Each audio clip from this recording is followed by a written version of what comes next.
Luiz Eli ka zgjedhur të reagojë publikisht për natën e madhe të Eurovisionit 2025 me një postim që ka bërë xhiron e rrjetit dhe ka lënë pa fjalë ndjekësit e tij duke zgjuar emocione të thella dhe duke i dhënë zë një ndjesie kolektive që lidhet fort me origjinën, historinë dhe shpirtin shqiptar. Ai ka publikuar një video të shoqëruar me një tekst emocional ku tregohet qartë mbështetja e tij për këngën që përfaqëson Shqipërinë këtë vit dhe që titullohet Shkodra Elektronike, një projekt që në vetvete përçon shumë më tepër se sa thjesht tinguj muzikor apo një performancë skenike. Sonte, zëri ynë është shkodra elektronike, shkruan Luizi në fillim të mesazhit të tij duke lënë të kuptohet se për të dhe për shumë të tjerë kjo këngë përfaqëson zërin e një populli që nuk ka heshtur kurrë përballë sfidave. Ai vazhdon duke përshkruar këngën jo si një krijim të zakonshëm, por si britma e shpirtit tonë, si dhimbjen dhe krenarinë e përzier në një melodi që nuk ka nevojë për përkthim sepse flitet në gjuhën universale të emocioneve të vërteta.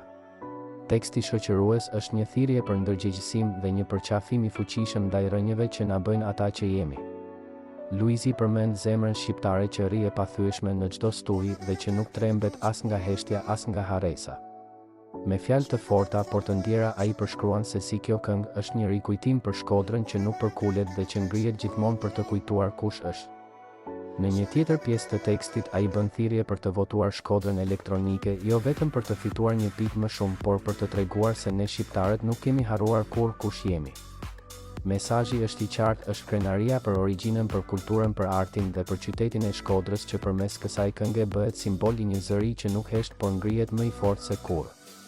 Ai mbyll me fjalët që kanë bërë jehon në komente dhe ndarjet shqiptare. Shkodran. Njerëz, një përfundim i thjesht por i fuqishëm që ka ngjallur ndjenja identiteti dhe bashkimi mes shumë ndjekësve.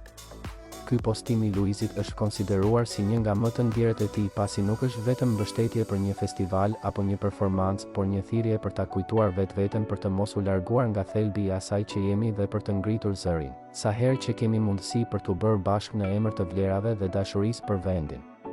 Ai ka marrë qindra komente ku ndjekësit i janë bashkuar mesazhit të tij dhe kanë shprehur të njëjtat ndjenja duke e përshkruar si një mesazh që vlen më shumë se çdo votë sepse është një kujtesë e fuqishme për përkatësinë dhe shpirtin shqiptar që qëndron gjallë.